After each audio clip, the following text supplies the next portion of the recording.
I polled thousands of people, asking them what the worst objections were that they had received. There were 223 votes.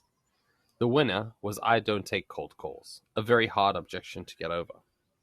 We're going to deal with a bunch of different objections, but according to Connect and Sell, as an example, out of 3 million analyzed calls, the number one objection was, I'm set for that. We're all good. Other examples. Is this a sales call?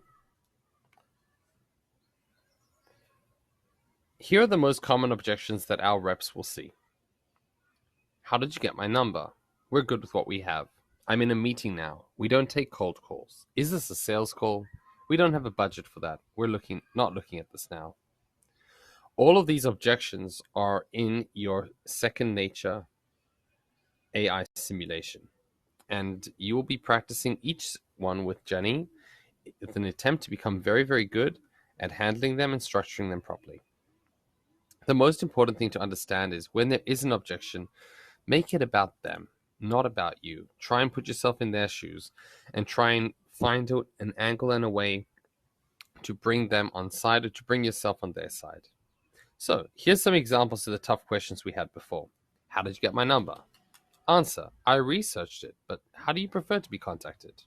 We're good with what we have. What do you use today for solving this problem? I'm in a meeting now. When will you be out? Or when is a better time to reach out to you today?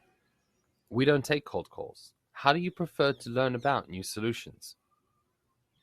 Is this a sales call? Yes. Can I tell you why I'm calling you and then you can decide if you want to continue? We don't have a budget for that. That's okay. How can I stay on your radar until it's more appropriate for us to talk? Or potentially you might want to say to the person, that's okay. I'm not expecting that you're waiting with your credit card.